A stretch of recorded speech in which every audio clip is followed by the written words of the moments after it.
பீகாரில் ஒரு முறை என்னோடு கூட ஊழியம் செய்கிற 2 பேர் ஒரு மனுஷனை கூட்டிகிட்டு வந்தாங்க. அண்ணே, இவர் ஞானஸ்நானம் எடுத்துட்டாரு, அவர் ஆண்டவர்களை கொண்டு வரதுக்கு கர்த்தர் எங்களுக்கு உதவி செய்தாருன்னு ஒருத்தரை கூப்பிட்டு வந்தாங்க. நான் அந்த ஆள் பாப்பாக்கு உள்ளமாக இருந்தாப்புல, நான் அவரை ஒரு மாதிரி பார்த்தோன்னே எங்கள் ஆளுங்க சொன்னாங்க, அண்ணே கையை நீட்டி பாருங்கண்ணே, இங்கெல்லாம் துப்பாக்கி குண்டு இருக்குது, தோளில் துப்பாக்கி குண்டுன்னு இருக்குது, கையில் இன்னும் இருக்குது, தொடையில் இருக்குது. இது போலீஸ்காரருக்கும் இவருக்கு போட்ட சண்டையில் இருக்கு. ஏன்னா இவர் 26 பேர் கொல்லப்படுகிறதுக்கு காரணமாக இருந்தாலும். நான் அவர்கிட்ட கேட்டேன், உங்கள் பேர் என்னையா? சிவானந்தன். பேர் பயங்கரமான ஆள். நான் அவன்கிட்ட கேட்டேன், சிவன்னா என்னன்னு தெரியுமா?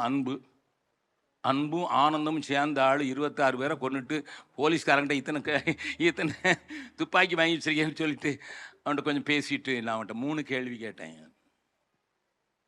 நல்லா கவனிங்க, நான் சொல்கிறது மற்றவர்களுக்கு விகப்பமாக இருக்கலாம், அதை பற்றி கவலை இல்லை, நான் நடந்ததை சொல்கிறேன்.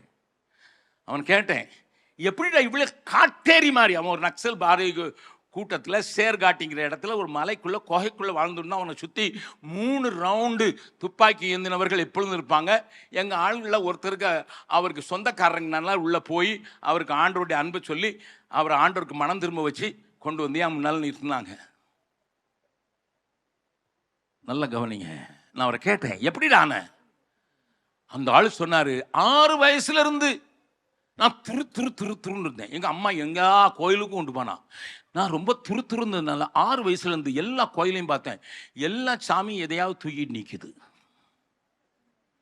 அப்போ எனக்கு சின்ன வயசுலேயே தெரிஞ்சிச்சு, கையில் ஆயுதம் தூக்குனா நாமளும் ஒரு நாள் சாமி ஆயிடலாம்.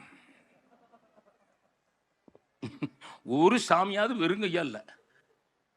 ஆனால் 36 வயசாகும்போது தான் உங்கள் ஆளுங்க வந்து வெறும் கையா இல்லை, எனக்காக அடிக்கப்பட்டு ஆணி கடை ஏசு வெறும் கையா எனக்காக சிலுவையில் தொங்கினதை 36 வருஷம் கழிச்சு உங்க ஆளுங்க வந்து சொன்னாங்க.